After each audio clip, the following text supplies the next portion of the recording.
Hello, hello, and welcome back to the E.G.C, where we're going through comics again this week that I've read, and I'll give you my recommendations and my opinions on all of them. I didn't have that much, only have 5 issues, but just stick right there and we'll just go through them all and I'll give out my opinion.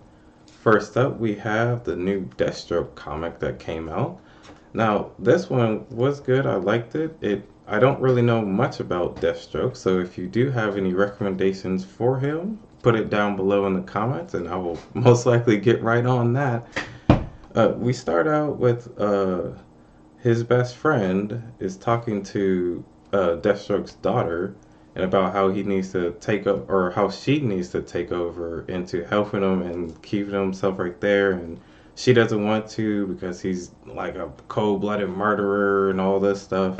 So because of that, they're still talking, and then you have we go to Deathstroke, and he's like at this one compound trying to be or about to be out there to kill someone or to take someone out, and his best friend is talking to him saying like you need to make amends with your daughter, you need to do this. So he starts, so we see as he's doing the stuff that he's doing, he's like an inner monologue writing a story to, or writing a letter I should say, to his daughter, explaining why he can't change or how he is, and it's because of all the super serum, or well, yeah, type of super serum, because he has like regenerative abilities, and I mean his heightened senses, and he's stronger than most normal people.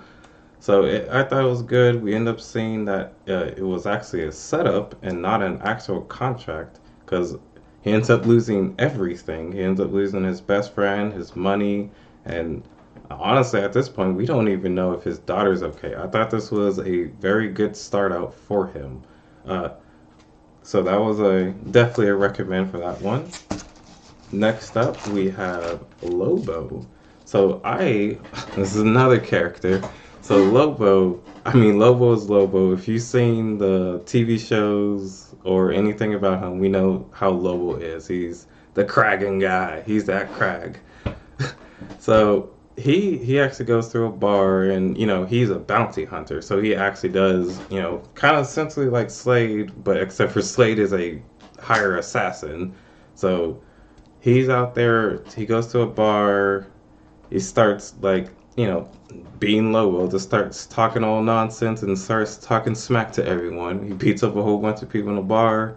He's about to get his bounty, and then they cancel the bounty right at the last second. So that guy got really lucky, way better than some others that were in that bar.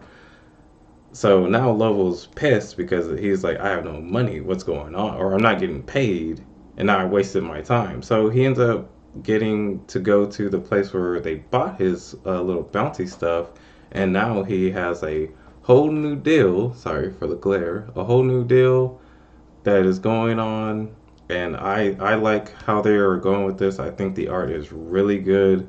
So I will definitely be picking up the second issue for next month. Next one that we have up is Ghost Peppers, issue number 9. Oh, yeah. So, so much glare. Um, so issue number 9, my comic book store finally got this picked up. So I actually now get this physically instead of digitally. Uh, so if you've been kept reading up with Ghost Peppers, we've seen in the last issue that Ash is now just fed up. He's like, I'm gonna go mess up this guy, Baltar over here. It's like, let's just end it because you're just going to destroy everything that I'm just, even if I want to leave you alone, you're still going to try to mess with my life. So he's like, I'm done with it. Let's just go. Let's just end this right now. And now everyone that he's been helping out is backing him up. And now there's like a whole war against the short fins made by the Cinder contract. And Baltar is just like now losing his mind. And now he could just see his whole thing that he built up is falling apart because he wouldn't just leave Ash alone. Now, I don't think it's gonna go well for Baltar because we've seen at the end of the issue he's talking to the Sender, the one that's saying like, "Oh, I gave you all the armies and everything that you could need, and you still are messing it all up."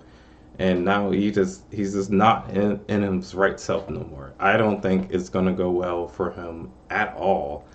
So this is definitely a good recommend. Issue number 9. You should go check it out. Now next up we have what was almost my pick of the week, but just fell a little bit short. Greiger number 22. Now Greiger number 22. Uh, we get, I mean, Greiger and the Northerner, they're still trucking along in that cool old tank that they got. They stop, they run into a bunch of kids that the female glowing woman, Ashley Arden, ran into. She saved the kids in an earlier issue, a couple issues earlier, and taught them how to defend themselves. Now, of course, Geiger and the two-headed dog, they all calmed down, so they were staying the night, and then they were just gonna move on. They're staying in like a mall, because the mall had a whole bunch of rooms, and then uh, yeah, the Northerner trying to talk like, oh yeah, we're gonna go save the world, but all the kids are laughing because it's like a post-apocalyptic thing. No one thinks about the greener side of the grass because the kids don't know anything outside of the post-apocalyptic world that they're in right now.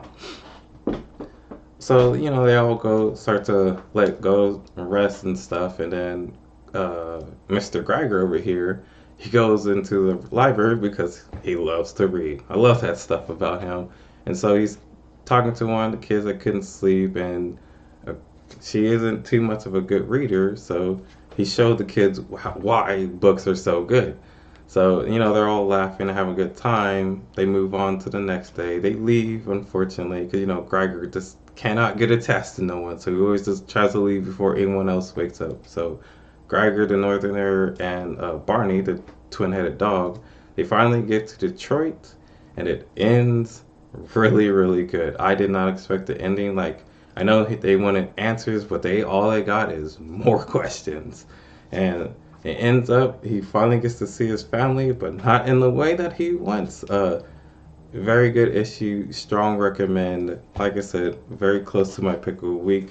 And now, obviously, if you're reading the comics, the pick of the week is G.I. Joe. So G.I. Joe, really good. We get to go. Oh, this is issue number 20, by the way. Uh, So we get to pick up right where we left off with Scrap Iron trying to mess up Tracker, Matt Tracker, which I believe Matt Tracker is from Mask, which I haven't read Mask, but we'll get to that in a second. Um, so you have sorry, Scrap Iron. I was about to call him Major Blood. I almost messed it up. You have Scrap Iron chasing Tracker, and he almost got him, but he was saved by the Joes. They had Tracker fix up Hound for his transponder to work, so they could finally meet up with Orion Pax or Optimus, if you would. Or so Duke and Optimus are finally met and talked. So they turn out they have a lot in common. Duke realizes that Starscream's already dead, supposedly. Uh, and then, or as far as the Autobots and the Joes know, Starscream has died. Now, after they have their little talk, it goes to the end, and they were like, oh, Hawk's mad, and he's like, oh, well, we'll have our own secrets. And what I didn't really like is that Hound did stay with the Joes, and he's staying with Duke and them. So that's really good. I think that was a really smart move because we get to see Hound do some more crazy stuff against Cobra. It ends very, very well because we finally get to see Snowjob and CoverGirl. I love it. But then we got hit with a oh no because Scarlet is still with the Ninja Clan and Jinx is over there. Storm Shadow has an Energon blade, and now since Scarlet hasn't came back, she is wanted. Now she's getting a wanted sign, and they were told They have 24 hours to get Scarlet out or Scarlet back, or she's deemed a traitor. Now that's a real good twist because Scarlet, Jinx, and the Ninja Clan against the Joes, that would be pretty scary. Now, but back on Matt Tracker though, I did pick up Mask. I found someone that was selling it, and I got these next 3 issues. So these are the original 3 issues for a Mask, and I do plan on reading these. Of course, they're a little small and little short little comics. I probably finish them all really quickly. I will probably make a video on this because I want to know Mask now because of G.I. Joe, and they're going to be adding Mask to the Skybound Energon universe. I think the Matt tracker that they're going off of is the IDW, but just like G.I. Joe, I want to read most of what I can for I can have a good understanding of who these characters are. Now, back to G.I. Joe. Friday, I finished all 326 main issues of A Real American Hero, and that was a run. Now I do plan on making a separate video that I will talk about of how I felt about G.I. Joe, The Real American Hero when they were published under Marvel, Skybound, and IDW, stuff I liked, loved, and didn't like. And but it is good to be finally caught up. I do have a Kyle Rayner Green Lantern trade back I'll be reading because there's other books that I don't have or that I have not uh, read, and I do have planned. I will be going back to the Milestone Compendium, as you can see over there in that far corner, and obviously you can see the Transformers Marvel stuff. So my book is now open because I finished all those issues of GI Joe. So I cannot wait to go back to start reading to everything else, and I will hopefully gladly see y'all in the next video. If you have any good recommendations, if you liked any of the ones that I did show on today's video, let me know. Let me know what your thoughts are on any of them if you read them. Let me know if you have any recommendations or any comics that I should check out.